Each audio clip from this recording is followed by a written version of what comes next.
me one thing that she's been stating that is false about what Israel has done, or Benjamin Netanyahu has done, or hold on a second, or the USS Liberty. And I'm sick and tired of people, and I know you said this, it was 50 years ago. I don't give a if it was 200 years ago. The fact that they attacked and killed 34 American soldiers and got away with it, that's an act of war, Adam. Let's just be honest with each other, okay? There's a huge misconception that the moment you criticize what Israel does as a nation, you are a freaking anti-Semite. That's why they pushed that bill in Congress. It's BS. And they get away with a lot, Adam. So yes, you are seeing the right thing. So this is TYT discussing the debate that happened on PBD Podcast. That episode on PBD Podcast, for real, it was a pretty long episode, and they really got into a lot. Like they got into a lot, and I didn't even realize it until seeing TYT discuss this. But it is fascinating to see this connection here, but let's go ahead and get into it. Adam Sosnick and Vinny Oshana got into a rather heated debate about Israel's conduct in Gaza, and this was on the Patrick Bet David podcast, in case you guys aren't familiar with it. Now, Vinny is clearly following the story closely, considering he outlines some of the worst atrocities that have been committed by the IDF and by Israel. Take a look. I don't know if you guys noticed this. A couple weeks ago, Israeli soldiers were on camera, Palestinian prisoners, detainees. Okay, I sent it to Rob. Okay. I sent it to Adam. Am I anti-Semite now? Because I'm proving that not only did they not get in trouble, Israelis came to the prison and rioted to get those soldiers out, and then the soldiers were released, and one of them was on camera saying, yeah, we did it. And what? So here's my point, Adam. Just because you want to criticize a certain, Adam, people criticize the United States all the time. I criticize, as a veteran, George Bush Jr. and the act of disgustingness that he did with 9/11 and freaking Iraq. So, he keeps trying to make the point to Adam about how we talk about this topic. I mean, and Adam still wants to debate with Vinny about how we discuss this topic. And again, this topic is necessary to discuss. You know what? I'm going to keep that to the end, exactly why it's necessary to discuss. I mean, you guys already know, because we fund it and all that, but there's more to this. I am going to play devil's advocate in a little bit. Look, it's rare for me to come across anything in media that feels cathartic. That was an example of one of the few times, but yeah. I have more. Cenk, what are your thoughts? Yeah, look, so people kind of expect me and you these days to stick up for Palestinians, etc. But when you see right-wingers do it, it is cathartic.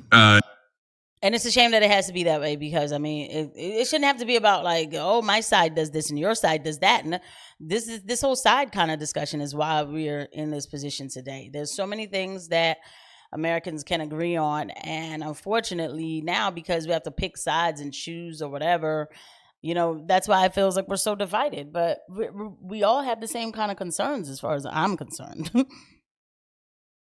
And to see them realize what's going on for the first time in my lifetime, it's such a relief, because there's just, you got mainstream media gaslighting. Sorry, I'm going to have to cut him off again, and I'll make this one quick. This is not the first time in his lifetime, because in my lifetime, Pat Buchanan was talking about the reality of what's going on over there and how it affects Americans, okay? Pat Buchanan talked about this so much he was smeared and he couldn't even run a real presidential campaign, all right? Because he talked about it in reality, and he was not on the left. He was a conservative. He still is, right? So let's not make it seem like this has never happened. It's just that it doesn't happen enough anymore, that people have to always answer to their side, so they cannot stick with the truth, wherever it lands. And that's just what it is. Now, by the way, guys, thank you so much for watching this. Please don't forget to hit the like button and subscribe and the notification bell. Thank you. Already, when right-wing media was part of corporate media like Fox News, Sean Hannity, those guys, they repeat the same exact talking points as mainstream media about Israel, right? So now that we have real independent media, and actual opinions are starting to pop out, right? And people are beginning to look into things and not necessarily just take a preset ideology that Sean Hannity gives you and goes, this is you must love Israel if you're a right winger. Yeah, this is the truth. This is what you must believe. Yeah, and then now finally people have figured out USS Liberty, right? That's been forever. In the old days, if you said that, they're like, that's it, you're an anti-Semite, even though it's 100% true. Yeah. Right? So I want to actually get into that. So I want to thank Vinny. Like, we don't agree on a lot of things politically speaking. I was uninformed about USS Liberty until I heard him talking about it, and that made me want to look into it. And so I want to go to an Israeli source on this matter, and that's Haaretz, one of the best publications out of Israel.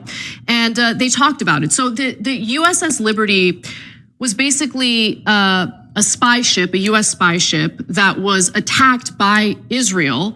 This was back on June 8th of 1967. They were attacked by Israel, both by air and sea. 34 Americans died as a result. 171 Americans were wounded as a result. Now, Israel apologized for the attack, saying that the USS Liberty had been attacked in error after being mistaken for an Egyptian ship. But survivors of the attack totally disagree. They reject that claim, and they maintain that the attack was deliberate. Now, with that in mind, let's go to the Haaretz piece, which you can read for yourselves. It's titled, "But Sir, It's an American Ship. Never mind, hit her." When Israel attacked USS Liberty, the Americans have findings that show our pilots were aware the ship was American. A newly published document by the State Archives says.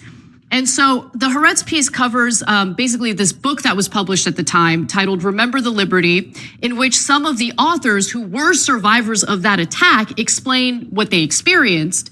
And the 302 pages of that book basically also provides some document evidence for the claims.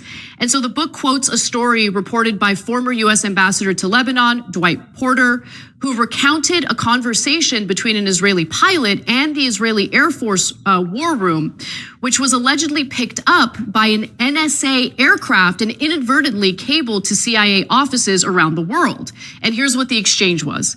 You had an Israeli pilot to the IDF war room saying, "This is an American ship. Do you still want us to attack?" The IDF war room responds with, "Yes, follow orders." The Israeli pilot says, "But sir, it's an American ship. I can see the flag." And the response to that was, "Never mind, hit it." And they did. Yeah. So I believe that was Yitzhak Rabin, who later offered up a decent peace deal. And I'm a reasonable person. You do peace with your enemies, not your friends. I would have happened. So let me add a little bit more to context of why Anna is just hearing about this from Vinny. American people, and I will say white people in particular, I'm talking to you. This notion of, and please forgive me, I am very stern these days because you know what? The new season is coming ahead of us. Elections, everything. Who knows what we're in store for in this last quarter or last, I call it the last quarter of the year, whatever. We got to stop doing this thing where that person is too vile, so I won't listen to anything they have to say because they say mean words, okay? And I'd definitely tell this to black folk, but I'm done telling black folk this because I feel like that this problem is actually bigger, okay? Now, let me explain. So, now, if you have a host of a channel that's like hurt children or something, I don't think that I need to say that, I'm not going to listen to anything you have to say. I don't care. I don't care. I have no tolerance. Okay, so moving that aside, right? There are people who have discussed the USS Liberty that I'm sure Anna feels like is such a bad person and they don't like their rhetoric, so they're not going to watch anything they have to say, except for the fact that because you've never watched that person before, you don't realize that they're actually not as bad as you make them out to be. And if you were watching them, you would have known about a lot of this stuff from a long time ago. Okay.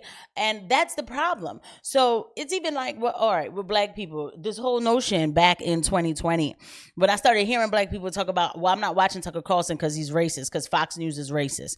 Again, a whole network was racist. Like, can you imagine? But I used to believe that nonsense, right? And so then when you come out of it and you start watching Fox News, and then you're like, oh my gosh, it's, I'm getting this kind of different information. I didn't know this stuff happened. I didn't know that happened, right?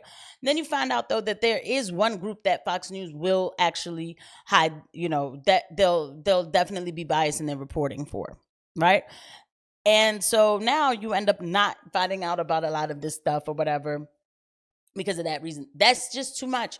We got to know everything. Yes, as much as we can. I advocate for all truths to be put out to the American people because this is the country that we live in and this is what we do. If we lived in a different country, maybe I wouldn't advocate for it, but I live here. So I'm an informed consent kind of person. I am. It is what it is. I don't think that this is something weird to say. So now when you have a person who talks about reality straightforward, right? Everybody's against that person. Okay, on both sides, especially when it comes to this issue. Yes. And so now you have a bunch of Johnny-come-latelys, myself included, who are just finding out a lot of things. Now, I've known some things for a while, but there's a lot more that I'm just finding out, right? But because it was too vile to hear it because a bad person who said bad words was saying it. I get told all the time, why do you even watch Nick Fuentes? He doesn't like black people. What the hell does that have to do with me?